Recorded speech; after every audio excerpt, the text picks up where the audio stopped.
Good morning, welcome to our intellectual quality और learning platform. तो हम अपने डेली करंट अफेयर सीरीज की ओर आगे बढ़ते हैं। उससे पहले कुछ मोटिवेशनल कोट्स के बारे में जानेंगे। जो हो गया उसे सोचा नहीं करते, जो मिल गया उसे खोया नहीं करते। हासिल उन्हें होती है सफलता जो वक्त और हालात पर रोया नहीं करते। इसलिए आपको अभी जैसी परिस्थिति है उस परिस्थिति के अनुसार अपना कर्म करिए, सफलता एक दिन अवश्य मिलेगी। तो इसी के साथ हम अपने डेली करंट अफेयर सीरीज की ओर आगे बढ़ते हैं।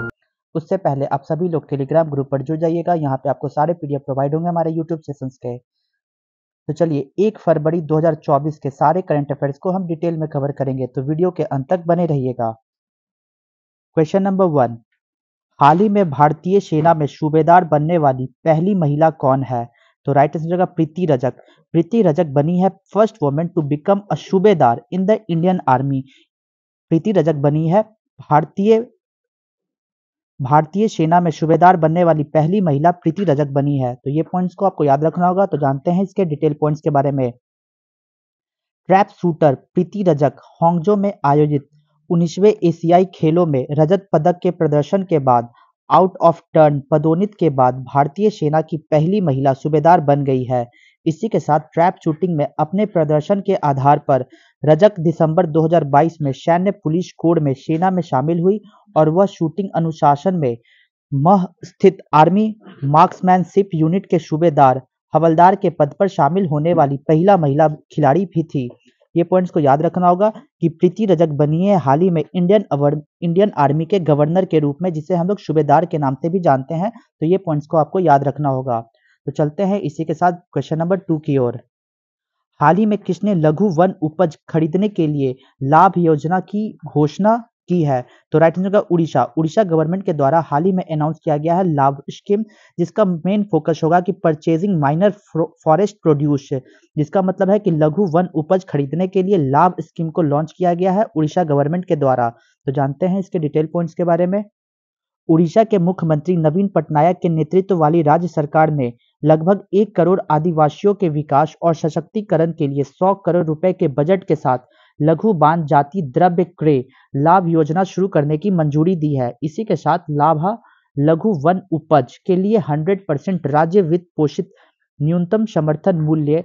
इस योजना के तहत राज्य सरकार लघु वन उपज के लिए हर साल न्यूनतम समर्थन मूल्य निर्धारित करेगी। तो आपको ये पॉइंट्स को याद रखना होगा कि उड़ीसा गवर्नमेंट के द्वारा हाल ही में लाभ स्कीम को इंट्रोड्यूस किया गया है, जिसके बजट में ये बताया जा रहा है कि 100 करोड़ की लागत लगेगी, ताकि डेवलपमेंट किया जाएगा और empowerment of around 1 crore tribal peoples की भी उद्धार किया जाएगा। तो ये पॉइंट्स को आपको याद रखना होगा।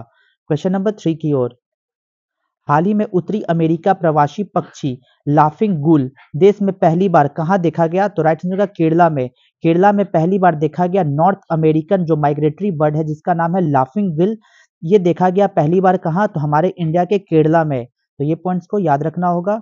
इसी के साथ उत्तरी अमेरिका का एक प्रवासी पक्षी लाफिंग गुल देश में पहली बार केरल के कासरगोड जिले के चित्ताड़ी मुहाने पर देखा गया। पक्षी प्रेमी और स्कूल शिक्षक सी श्रीकांत ने पक्षी को देखा और उसकी तस्वीर को खींची। अपनी अनोखी हंसी जैसी आवाज के लिए मशहूर यह पक्षी उत्तरी अमेरिका से लेकर राज्य के तटीय क्षेत्र तक हजारों किलोमीटर की यात्रा कर चुकी है और ये पक्षी मुख्य रूप से उत्तरी अमेरिका, कैरेबियन और उत्तरी दक्षिण अमेरिका के अटलांटिक तट पर पाए जाते हैं। तो ये पॉइंट्स को याद रखना होगा कि नॉर्थ अमेरिका की एक प्रिय पक्षी जो माइग्रेट होकर जिसका नाम है लाफिंग गिल, जो हमारे इंडिया के केरला के तट पर आ गई है। तो ये पॉइंट्स को याद रखना होगा। और इसको स्पॉट करने वाला, जो देखने वाला सबसे पहले इंसान कौन था? तो सी श्रीकांत जी के द्वारा इस बर्ड को देखा गया और इसकी तस्वीर भी खींची गई। उस पक्षी का क्या नाम है? तो लाफिंग गुल नाम है उस पक्षी का, जिन्होंने माइग्रेट करके आया है कहां से? तो नॉर्थ अमेरिका से। क्वेश्चन नंबर 4 की ओर। हाल ही में शहीद दिवस 2024 कब मनाया गया? तो राइट आंसर का 30 जनवरी। 30 जनवरी को हम लोग हर वर्ष मार्टिर डे यानी कि शहीद दिवस के रूप में मनाते हैं। तो इस दिन क्या हुआ था कि हमारे महात्मा गांधी जी को नाथूराम गोडसे के द्वारा गोली मारकर हत्या कर दी गई थी और इसी के दौरान हम लोग शहीद दिवस के रूप में हर वर्ष 30 जनवरी को मनाते हैं। तो देखिए, महात्मा गांधी का कार्यकाल 2 अक्टूबर से लेकर 2 अक्टूबर 1869 को इनका जन्म हुआ था और 30 जनवरी 1948 को इनका निधन हो गया। और इसी 30 जनवरी 1948 को नाथूराम गोडसे के द्वारा गोली मारकर हत्या कर दी गई गांधी जी को, और इसी के दिन में हम लोग मार्टिर दिवस मनाते हैं, जिसे शहीद दिवस कहा जाता है। भारत हर साल 30 जनवरी को शहीद दिवस मनाता है। राष्ट्रपिता महात्मा गांधी की जयंती होने के अलावा यह दिन उन सभी बहादुर आत्माओं को सम्मानित करने के लिए भी मनाया जाता है जिन्होंने देश की स्वतंत्रता और संप्रभुता के लिए अपने जीवन का बलिदान दिया। 30 जनवरी 1948 को नाथूराम विनायक गोडसे ने दिल्ली के बिड़ला भवन में शाम की प्रार्थना के दौरान महात्मा गांधी को 3 बार गोली मार दी और इनसे उनकी मृत्यु हो गई और इसी दिन को हम लोग हर वर्ष मार्टिर डे यानी कि शहीद दिवस के रूप में सेलिब्रेट करते हैं। गोडसे को नवंबर 1949 में मौत की सजा सुनाई गई थी और यह दिन हमें देश की आज़ादी के लिए किए गए बलिदान और न्याय और समानता के लिए चल रहे संघर्ष की याद दिलाता है। तो ये पॉइंट्स हमारे लिए बहुत इंपॉर्टेंट हो जाएगा कि हर वर्ष हम लोग 30 जनवरी को मार्टिर डे यानी कि शहीद दिवस के रूप में सेलिब्रेट करते हैं। तो इनमें किसका योगदान था? तो हमारे राष्ट्रपिता महात्मा गांधी जी का योगदान था और इसी के दिन के रूप में हम लोग शहीद दिवस के रूप में सेलिब्रेट करते हैं। क्वेश्चन नंबर 5, हाल ही में जारी पहली वैज्ञानिक जनगणना के अनुसार हिम तेंदुओं की सबसे अधिक आबादी कहाँ दर्ज की गई है? तो राइट आंसर का लद्दाख। लद्दाख में देखा गया दुनिया का सबसे ज्यादा स्नो लेपर्ड को रिकॉर्ड देखा गया है कि यहाँ पे लद्दाख में ज्यादा मात्रा में स्नो लेपर्ड्स पाए गए हैं। तो जानते हैं इसके डिटेल पॉइंट्स के बारे में। केंद्रीय पर्यावरण, वन एवं जलवायु परिवर्तन मंत्री श्री भूपेंद्र यादव जी ने नई दिल्ली में आयोजित राष्ट्रीय वन्य जीव बोर्ड की बैठक के दौरान भारत में हिम तेंदुओं की स्थिति पर रिपोर्ट जारी की और इसी के साथ भारत में हिम तेंदुओं की जनसंख्या आकलन कार्यक्रम पहला वैज्ञानिक अभ्यास है जो भारत में 718 हिम तेंदुओं की आबादी की रिपोर्ट करता है। तो यहाँ पे सारे फैक्ट्स दिए गए हैं कि किस लोकेशन में, किस स्टेट्स में कितने कितने हिम तेंदुए पाए जाते हैं। तो लद्दाख में देखा गया है कि 477 है और उत्तराखंड में 124, हिमाचल प्रदेश में 51, अरुणाचल प्रदेश में 36, सिक्किम में 21 और जम्मू कश्मीर में 9। तो ये पॉइंट्स को याद रखना होगा कि ये सारे लोकेशन ऐसे लोकेशन है जहाँ पे बर्फीला जगह है और स्नो लेपर्ड्स को बर्फीले जगह में ही वो रहता है, उनका आवास ही है, आइस लोकेशन है। नेक्स्ट क्वेश्चन, इसके स्नो लेपर्ड्स जानते हैं इसके डिटेल पॉइंट्स के बारे में कि आखिर स्नो लेपर्ड्स क्या है। तो इसका वैज्ञानिक नाम है पैंथेरा अनिकाया। यह भारतीय वन्य जीव संरक्षण अधिनियम 1972 की अनुसूची 1 लुप्त प्राय प्रजातियों की IUCN लाल सूची और लुप्त प्राय प्रजातियों में अंतर्राष्ट्रीय व्यापार पर कन्वेंशन के परिशिष्ट 1 में भी सूचीबद्ध है, यानी कि इसको इंडेंजर्ड के कैटेगरी में डाला गया है स्नो लेपर्ड्स को कि हमारे दुनिया से ये विलुप्त होते जा रहा है। तो इसको संरक्षण करने के लिए IUCN के द्वारा रेड लिस्ट कैटेगरी में मेंशन किया गया है और इसका साइंटिफिक नेम क्या है? तो पैंथेरा यूनिकिया। पैंथेरा यूनिकिया स्नो लेपर्ड्स के साइंटिफिक नेम है। भारत 2013 में global snow leopards and ecosystem conservation कार्यक्रम का हिस्सा है।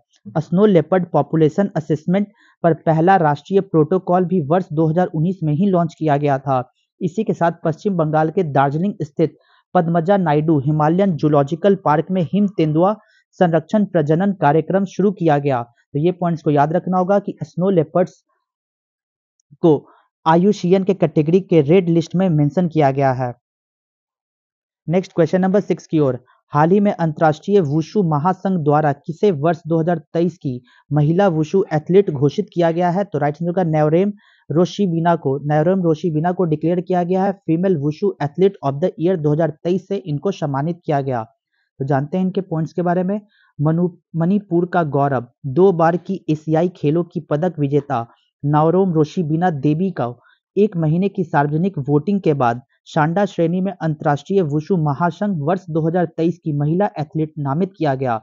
इसी के साथ 2018 और 2022 एशियाई खेलों में क्रमशः कांस्य और रजत पदक जीतने वाली 23 वर्षीय रोशिबिना ने 93545 वोट हासिल कर ईरान की सहारा बोना मंसूरियन सिमेरोनी को, जिसका वोट मिला था 88,179 और चीन की वू शियावोई को मिला था 46,753 और इसी के साथ ये बनी रही टॉप पोजीशन पे। तो ये पॉइंट्स को याद रखना होगा कि हमारी इंडियन एथलीट जिनका नाम है नयोरेम रोशिबिना देवी, इन्हीं को मिला है international wushu federation female athletes of the year award से इन्हें सम्मानित किया गया और इसी के साथ ये वोटिंग पे नंबर 1 पे बनी रही। नेक्स्ट क्वेश्चन नंबर 7 की ओर, हाल ही में अजली असौमानी चौथी बार किस देश के राष्ट्रपति बने हैं? तो राइट आंसर का कोमोरोस के हाल ही में चौथी बार प्रेसिडेंट बने रहे जिनका नाम है अजाली ओशोमानी बने हैं 4th president of country Comoros की। तो जानते हैं इनके पॉइंट्स के बारे में। कोमोरोस के राष्ट्रपति अजाली ओशोमानी में 63% वोट के साथ चौथा कार्यकाल जीता और हालांकि विपक्ष ने इस कपटपूर्ण बताते हुए मतदान का बहिष्कार भी किया। उल्लेखनीय रूप से 16% मतदान हुआ, जिसका मुख्य कारण विपक्ष का बहिष्कार था और इस विपक्ष ने असामान्य पर मतपत्र भरने और मतदान जल्दी बंद करने का आरोप लगाया है, जबकि अंतर्राष्ट्रीय पर्यवेक्षक कथित अनियमितताओं के बावजूद चुनाव की समग्र निष्पक्षता बनाए रखते हैं। तो हमारा मेन फोकस होगा कि कोमोरोस का हाल ही में प्रेसिडेंट किसे नियुक्त किया गया है, तो अजाली असोमानी को, जो लगातार चौथे बार इस देश के प्रेसिडेंट के रूप में बने रहे। तो डेली करंट अफेयर सीरीज का लास्ट क्वेश्चन, क्वेश्चन नंबर 8 की ओर। हाल ही में 75वें गणतंत्र दिवस परेड 2024 में किसकी झांकी को प्रथम स्थान मिला है? तो राइट आंसर का ministry of culture. Ministry of culture की झांकी को फर्स्ट प्लेस मिला है 75th रिपब्लिक डे परेड के दौरान। तो जानते हैं इनके डिटेल पॉइंट्स के बारे में। इस साल की गणतंत्र दिवस परेड में संस्कृति मंत्रालय की झांकी ने पहला पुरस्कार जीता है।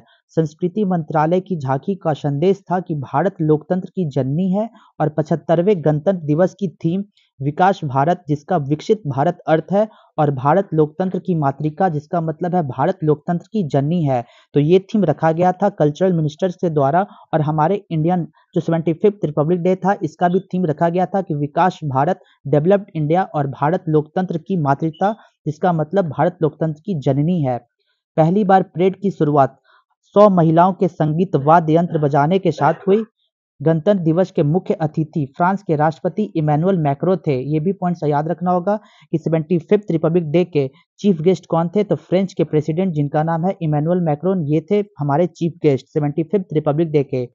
संस्कृति मंत्रालय की ओर से प्रस्तुत झांकी में डॉक्टर बी.आर. अम्बेडकर द्वारा देश के प्रथम राष्ट्रपति डॉक्टर राजेंद्र प्रसाद को संविधान सौंपते हुए की प्रकृति को दिखाई गई। तो ये पॉइंट्स को याद रखना होगा कि हमारे संविधान निर्माता कौन है, तो डॉक्टर बी.आर. अम्बेडकर। इन्हीं को संविधान का जनक कहा जाता है और इन्हीं के द्वारा देश के प्रथम राष्ट्रपति डॉक्टर राजेंद्र प्रसाद को सौंपा गया था हमारा संविधान, जो बनकर तैयार हुआ था 26 जनवरी 1950 को। और इसी दिन दिवस में हम लोग हर वर्ष गणतंत्र दिवस मनाते हैं, जो इस वर्ष 75वीं गणतंत्र दिवस को हम लोग सेलिब्रेट करे थे। और इस रिपब्लिक डे के अकॉर्डिंग मिनिस्ट्री ऑफ कल्चर्स की झांकी को फर्स्ट प्राइज से सम्मानित किया गया, जो रिप्रेजेंट कर रहे थे डॉक्टर बी.आर. अम्बेडकर द्वारा देश के प्रथम राष्ट्रपति डॉक्टर राजेंद्र प्रसाद को संविधान सौंपते हुए इस दृश्य में दिखाया गया और इसी के साथ इसे फर्स्ट पोजीशन मिला। तो चलते हैं रिवीजन बैच की ओर। 31 जनवरी 2024 के सारे करंट अफेयर्स को रिवीजन मोड में कवर करेंगे। क्वेश्चन नंबर 1, हाल ही में किस देश ने पहली बार मृत्यु दंड के लिए नाइट्रोजन गैस का प्रयोग किया? तो राइट आंसर का यूनाइटेड स्टेट ऑफ अमेरिका के द्वारा। क्वेश्चन नंबर 2, हाल ही में उत्तर पूर्व भारत के पहले केंद्रीय योग एवं प्राकृतिक चिकित्सा अनुसंधान संस्थान की आधारशिला डिब्रूगढ़ में रखी गई। क्वेश्चन नंबर 3, हाल ही में ओपन और महिला वर्ग में मौजूदा विश्व चैंपियनशिप को हराने वाली एकमात्र शतरंज खिलाड़ी कौन बना है? तो आर प्रज्ञानंदन बना है एकमात्र खिलाड़ी जो विश्व के चैंपियनशिप जो फीमेल थी उनको हराया। क्वेश्चन नंबर 4, हाल ही में 84वां अखिल भारतीय पीठासीन अधिकारी सम्मेलन कहाँ आयोजित किया गया? तो मुंबई में इसका आयोजन हुआ। क्वेश्चन नंबर 5, हाल ही में 59वें फिल्म फेयर पुरस्कार 2024 में सर्वश्रेष्ठ फिल्म पुरस्कार 12th फेल मूवी को मिला है। क्वेश्चन नंबर 6, हाल ही में भारतीय समाचार पत्र दिवस हर वर्ष 29 जनवरी को सेलिब्रेट किया जाता है। क्वेश्चन नंबर 7, हाल ही में ऑरेंज फेस्टिवल 2024 नागालैंड में आयोजित की जाती है। क्वेश्चन नंबर 8, भारत की पहली मौखिक गर्भ निरोधक गोली सहेली की खोज करने वाले डॉक्टर नित्या आनंद का निधन हो गया। कहाँ पे? तो उत्तर प्रदेश में इसका निधन हो गया। तो चलते हैं आज क्वेश्चन ऑफ द डे में। तो हमारा क्वेश्चन क्या है? In which of the following state Jowai a famous hill station is located? निम्नलिखित में से किस राज्य में प्रसिद्ध हिल स्टेशन जोवाई स्थित है? Option A Nagaland, option B Assam, option C Meghalaya, option D Mizoram. Answer comment box में देना होगा। तो यहाँ तक वीडियो को देखने के लिए thank you so much guys. Video को ज़्यादा से ज़्यादा हो सके तो लाइक शेयर और सब्सक्राइब करें ताकि और भी कंटेंट आपके पास पहुँच जाए। जय हिंद, जय भारत दोस्तों।